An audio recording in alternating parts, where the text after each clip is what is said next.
వీళ్ళు పంపు తీసుకున్నారు కదా, దీని పట్ల మీకు ఏం రెస్పాన్సిబిలిటీ లేదా? అన్నా ఇంతమంది అడుగుతుంది మాట్లాడమని, అదే మాట నువ్వు చెప్పాలా? ఇన్సెంట్ చెప్పినా రెస్పాన్సిబిలిటీ లేదని ఇప్పుడు చెప్పలేదు నా మాట. ఓనర్ ఉన్నాడు కదా, ఓనర్తో మాట్లాడాలి. ఓనర్ నెంబర్ ఇచ్చాను కదా, ఓనర్తో ఏ మాట్లాడాలి. సంబంధం లేదు. మీరు డబ్బులు తీసుకునేది మీరు, ఇచ్చేది మీరే, కానీ మీకైతే ఇక్కడ అయ్యే సంబంధం లేదు. హార్వెస్టర్ కావాల్సిన ఒక పంపు విషయంలో 62,000 పెట్టి కొన్న పంపుకి ఒక రోజు లేదు 3 రోజులు తీసుకపోతే అన్నమాట ఖరాబ్ అయింది. దాని పట్ల ఈ యొక్క షాపు యజమాని కానీ ఓనర్ కానీ ఎలాంటి రెస్పాన్సిబిలిటీ లేదని వీళ్ళతో చెప్తున్నారు.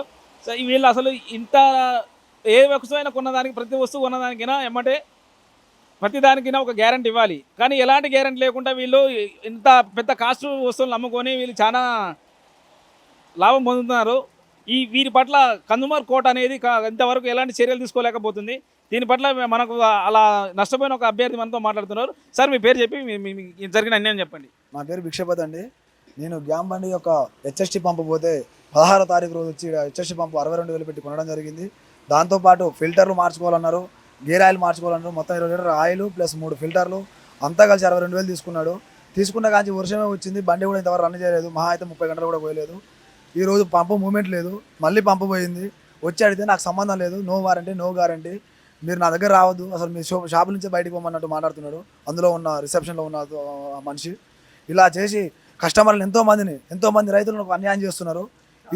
ఈ బండి తీసుకోక ముందేమో వచ్చి తీసుకోరు అని మాయమడి తాకి ఈరోజు బండి కొన్నాక మాకు ఇలాంటి అన్యాయాలు చేస్తే, వారానికి ఒక పంపు 60,000 పెట్టేస్తే ఎలా కస్టమర్ ఎలా ముందుకు పోతాడు? ఒక కస్టమర్ బండిని నమ్ముకొని కొన్నప్పుడు ఎలా ముందుకు పోవాలి? దీన్ని తీవ్రంగా ఖండిస్తున్నాం. మాకు ఎట్టి పరిస్థితుల్లో కూడా మాకు ప్రభుత్వ తరపున కానీ లేకపోతే పోలీసుల వారి తరపున కానీ ఎట్టి పరిస్థితుల్లో దీని యొక్క అధికారుల దృష్టికి తీసుకెళ్ళి మాకు న్యాయం చేయాలని మేము కోరుకుంటున్నాం.